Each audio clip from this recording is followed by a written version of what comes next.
നമസ്കാരം, news prime മലയാളത്തിലേക്ക് സ്വാഗതം. ആയത്തുള്ള അലി ഖമനിയുടെ ധീര രക്തസാക്ഷിത്വത്തിന് ഇറാൻ കൃത്യമായി കൊടുത്ത മറുപടിയിൽ വെന്തുരുകിയ അമേരിക്ക ഒടുവിൽ തോൽവി സമ്മതിച്ച് ഇറാന്റെ 10 ഉപാധികൾ അംഗീകരിച്ചതോടെ 2 ആഴ്ചത്തെ വെടിനിർത്തലിന് ഇറാൻ അംഗീകാരം നൽകിയിരിക്കുന്നു. അതായത് മധ്യ ഏഷ്യ ഒന്ന് ശാന്തതയിലേക്ക് വരാനും അതുപോലെ തന്നെ കൃത്യമായി ഇറാനിൽ നിന്നുള്ള വിദേശികരെ ഒഴിപ്പിക്കുന്നതിന് വേണ്ടിയുള്ള നടപടികൾ ആരംഭിക്കുകയും ചെയ്യുകയാണ്. സത്യത്തിൽ ഭയചകിതരായി ഇരിക്കുന്നത് ഇറാനിൽ കുടുങ്ങിപ്പോയിട്ടുള്ള മറ്റ് വിദേശ രാജ്യങ്ങളിൽ നിന്നുള്ള ആളുകളാണ്. അവരെ സംബന്ധിച്ചിടത്തോളം ഭയത്തിൻ്റെ ഏറ്റവും ഭീകരമായ അന്തരീക്ഷത്തിലൂടെ അവർ കടന്നുപോയിക്കൊണ്ടിരിക്കുകയായിരുന്നു.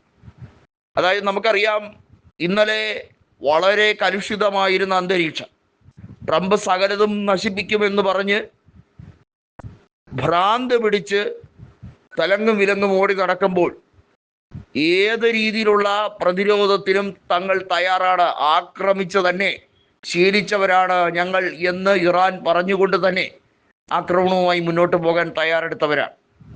ഒടുവിൽ 10 പദ്ധതികൾ അംഗീകരിക്കുന്നു. ഇതിൽ ഏറ്റവും സുവ്യക്തമായി ഉള്ളത് ഇറാന്റെ നഷ്ടപരിഹാരങ്ങൾ നികത്തുന്നതുമായി ബന്ധപ്പെട്ട വിഷയമോ അതല്ലെങ്കിൽ കേവല സാഹചര്യങ്ങൾ ഇറാൻ അനുകൂലമായി ഒരുക്കുന്നതോ ഒന്നുമല്ല. അതിനകത്ത് ഏറ്റവും പ്രധാനം എന്ന് പറയുന്നത് ഇറാന്റെ ആണവ സമ്പുഷ്ടീകരണ പദ്ധതിയെ ഒരു കാരണവശാലും അമേരിക്ക ചോദ്യം ചെയ്യരുത് എന്നതും ഇറാനെതിരെയുള്ള നിലവിലുള്ള ആക്രമണം ഒളിഞ്ഞും തെളിഞ്ഞും വേറെ ഏതെങ്കിലും രീതിയിൽ സംഘടിപ്പിക്കാൻ പാടില്ല എന്നതും അമേരിക്ക അതിൽ ഇൻവോൾവ് ചെയ്യരുത് എന്നതും ഉറപ്പ് നൽകാൻ, കരാർ അടിസ്ഥാനത്തിൽ ഉറപ്പ് നൽകാൻ പ്രതിബദ്ധരാകുന്നു എന്നുള്ളതാണ്. അതിനകത്ത് മറ്റ് പദ്ധതികൾ ഒക്കെ ഉണ്ട്. കൃത്യമായി പറഞ്ഞാൽ സുരക്ഷാ സമിതിയിൽ ഇറാനെതിരെയുള്ള എല്ലാ പ്രമേയങ്ങളും അമേരിക്ക പിൻവലിക്കണം. അതുപോലെ തന്നെ അമേരിക്ക ഇറാനുമേൽ മുന്നോട്ട് വെച്ചിട്ടുള്ള സാമ്പത്തിക ഉപരോധങ്ങൾ എത്രയും പെട്ടെന്ന് പിൻവലിക്കേണ്ടതിൻ്റെ ആവശ്യം.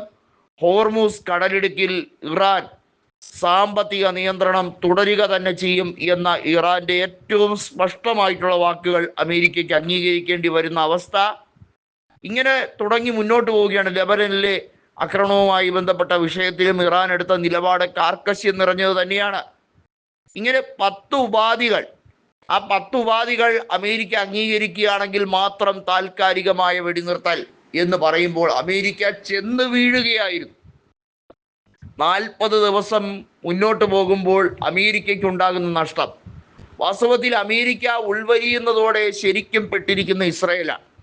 തങ്ങളെ സംരക്ഷിക്കാൻ ഏതറ്റം വരെയും പോകും, എന്ത് നെറികേടും കാണിക്കാൻ അമേരിക്ക അവരുടെ ചരിത്രത്തിൻ്റെ രീതി നോക്കുമ്പോൾ അങ്ങനെയൊക്കെ ആണല്ലോ, അങ്ങനെ തന്നെ തുടരും എന്ന് നെതന്യാഹു വെറുതെ ഒന്ന് ആശിച്ചു പോയി. അതെല്ലാം അസ്ഥാനത്തായിരിക്കുന്നു എന്നുള്ളതാണ് ഈ മണിക്കൂറിൽ പുറത്തു വരുന്ന ഏറ്റവും സന്തോഷകരമായ വാർത്ത, അല്ലെങ്കിൽ ഏറ്റവും ആഹ്ലാദകരമായിട്ടുള്ള ആശ്വാസകരമായ വാർത്ത എന്ന് തന്നെ പറയേണ്ടി വരും.